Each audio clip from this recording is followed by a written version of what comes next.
Patay ang isang 4 gulang na batang babae habang aabot naman sa 27 bahay ang natupok ng sunog na sumiklab sa San Carlos, Negros Occidental.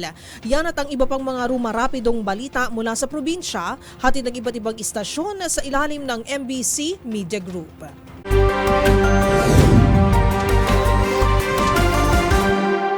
Patay ang 4 na taong gulang na batang babae sa nangyaring sunog sa Purok Ipil-Ipil, Barangay 1, lungsod ng San Carlos, Negros Occidental.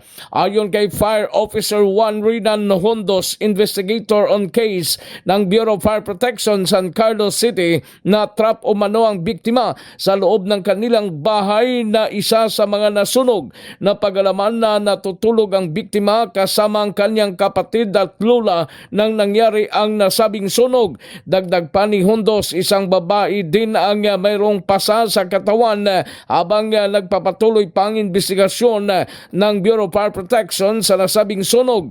Habang umabot sa 27 kabahayan ng nasunog na gawa lamang sa light materials at mahigit 30 mga pamilya ang nawalan ng bahay. Para sa MBC TV Network News, ito si RH46 Rex Cantong, una sa Pilipinas, una sa Pilipino.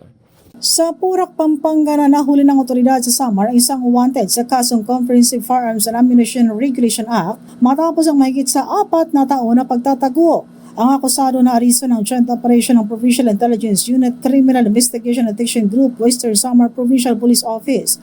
Ayon sa report ng Samar PNP, inaresto ito dahil sa paglabag sa Republic Act No. 10591 o Comprehensive Firearms and Ammunition Regulation Act at Comelec Resolution No. 10446, Implementation of the Gun Ban and Security Detail Ban during the election period.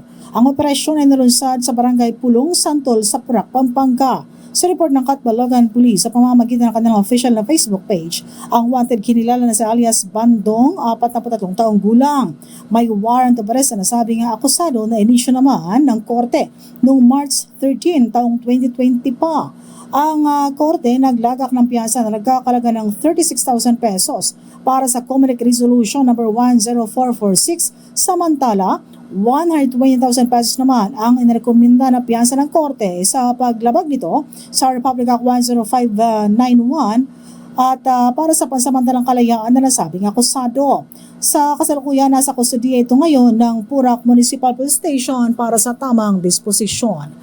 Mula sa MBC Network News, RH34 Jane Galit Pantayan, una sa Pilipinas, una sa Pilipino. 35 iba't ibang uri ng baril na walang lisensya ang matagumpay na nakumpiska ng Bataan PNP sa Bulalawigan mula Marso 10 hanggang 16, 2025. Ang operasyong ito ay bahagi ng kampanya laban sa mga illegal na baril at mahigpit na pagpapatupad ng Comelec Gun Ban. Ayon sa ulat, ang mga baril ay nakalap sa pamamagitan ng revitalized katok, pagsuko ng mga dating rebelde, pagpapatupad ng mga search warrant at bypass operation ng pulisya. Binigyan din ni Police Colonel Parmersay Tria, Provincial Director ng Bataan PNP, na ang layunin ng kanilang operasyon ay mapanatili ang kaligtasan ng publiko at maiwasan ang paggamit ng mga illegal na armas na maaring magdulot ng kaguluhan at kriminalidad. Para sa MBC TV Network News, Danny Kumilang, RH37, una sa Pilipinas, una sa Pilipino.